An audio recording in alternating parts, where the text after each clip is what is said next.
Welcome to San Academy Pallikaranai, Class 6 Social Science. Happy day, students. We are going to learn our next chapter from Social and Political Life, chapter number 8, Rural Livelihoods. Topics to be covered: Kalpata Village, small farmers, large farmers, on being debt, other occupations, fishing. Kalpata Village is a village that's close to sea coast in Tamil Nadu. People here do many kinds of work. As in other villages, here too there is non-farm work such as making baskets, utensils, pots, bricks, bullock carts, etc. There are people who provide services such as blacksmiths, nurses, teachers, washermen, weavers, barbers, cycle repair mechanics, and so on. There are also some shopkeepers and traders. In the main street, which looks like a bazaar, you will find a variety of small shops such as tea shops, grocery shops, barber shops, a cloth shop, a tailor, and two fertilizer and seed shops. There are four tea shops which sell tiffins such as idli, dosa, upma in the morning, snacks, and so on. Near the tea shops in a corner lives a blacksmith family whose home serves as their workshop. Next to their home is a cycle hire and repair shop. There are some people who got to go to the nearby town to work as the construction workers and lorry drivers. The village is surrounded by low hills. Paddy is the main crop that is grown in irrigated lands. Most of the families earn a living through agriculture. There are some coconut groves around. Cotton, sugarcane, and plantain are also grown, and there are mango orchards.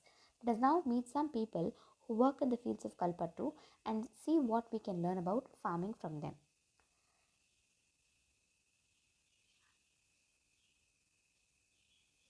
Tulasi. All of us here work on Ramalingam's land. He has 20 acres of paddy fields in Kalpattu. Even before I was married, I used to work on paddy fields in my parental village.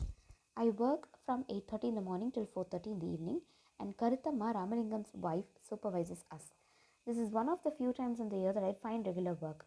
Now I'm transplanting the paddy. When the plants have grown a bit, Ramalingam will call us again for weeding and then finally once again for the harvesting. When I was young, I could do this work with no difficulty. But now, as I grow older, I find bending for long hours with my feet in watery water very painful. Ramalingam pays rupees 40 per day. This is a little less than what laborers get in my home village. But I come here because I can depend on him to call me whenever there is work. Unlike others, he does not go looking for cheaper labor from other villages. My husband Raman is also a laborer. We don't own any land. During this time of the year, he sprays pesticides. When there is no work on the farm, he finds work outside, either loading sand from river or stone from quarry nearby. This is sent by truck to be used in nearby towns to make houses. Apart from working in land, I do all the tasks at home like cooking food for my family, cleaning the house, washing clothes, etc. I go with other women to nearby forests to collect firewood. About 1 kilometer away, we have a village borewell from where I fetch water. My husband helps in getting materials such as groceries for the house. Our school going daughters are joy of lives. Last year, one of them fell ill and had to be taken to the hospital in town. We had to sell our cow to pay back the money that we borrowed from Ramlingam for her treatment. As you saw in Tulsi's story, poor families in rural areas often spend a lot of time every day collecting firewood, getting water, and grazing their cattle. Even though they do not earn any money from these activities, they have to do them for the household.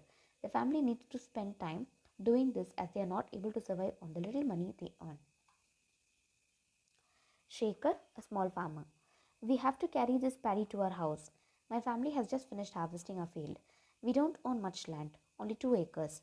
We manage to do all the work on our own. At times, especially during the harvest, I take the help of other small farmers and in turn help them harvest their field. The trader gave me seeds and fertilizers as a loan. To pay back this loan, I have to sell my paddy to him at a somewhat lower price than what I would get in the market. He has sent his agent to remind farmers who have taken loans that they will sell the paddy only to him. I will probably get 60 bags of paddy from my field. Some of this I will sell to settle the loan. The rest will be used in my home. But whatever I have will last only 8 months. So I need to earn some money. I work in Ramalingam's rice mill. Here I help him collect paddy from other farmers in neighboring villages.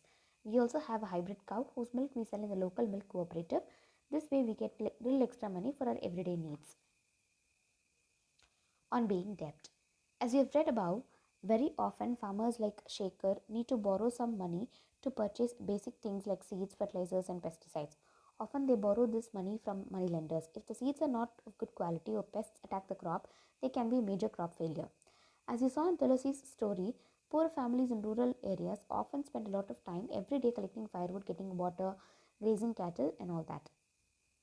There are some who have small plots of land, while others, like Tulasi, are landless. Not being able to earn money throughout the year forces people in many rural areas to travel long distance in search of work. This travel or migration takes place during particular seasons. The crops can also be ruined if the monsoon does not bring enough rain. When this happens, farmers sometimes are unable to pay back their loans, and for the family to survive, they may even have to borrow more money. Soon the loan becomes so large that no matter what they earn, they are unable to repay. This is when we can say they are caught in debt. In recent years, this has become a major cause of distress among farmers. In some areas, this has also resulted in many farmers committing suicide. Ramalingam and Karathamma, large farmers. In addition to land, Ramalingam's family owns a rice mill and a shop selling seeds, pesticides, etc. For the rice mill, they used some of their own money and also borrowed from the government bank. They buy paddy from within the village and from surrounding villages. The rice that is produced in the mill is sold to traders in nearby towns. This gives them a substantial income. Agricultural laborers and farmers in India. In Kalpata Village, there are agricultural laborers like Tulasi and many small farmers like Shekhar and few big farmers like Ramalingam. In India, nearly 2 out of every 5 rural families are agricultural laborer families only. All of them depend on the work they do on other people's field to earn a living. Many of them are landless and others may own very small plots of land. In case of small farmers like Shekhar, their land is barely enough to meet their needs. In India, 80% of farmers belong to this group. Only 20% of India's farmers are like Ramalingam. These large farmers cultivate most of the land in villages. A large part of their produce is sold in the market. Many of them have started other businesses such as shops, money lending, trading, small factories, etc.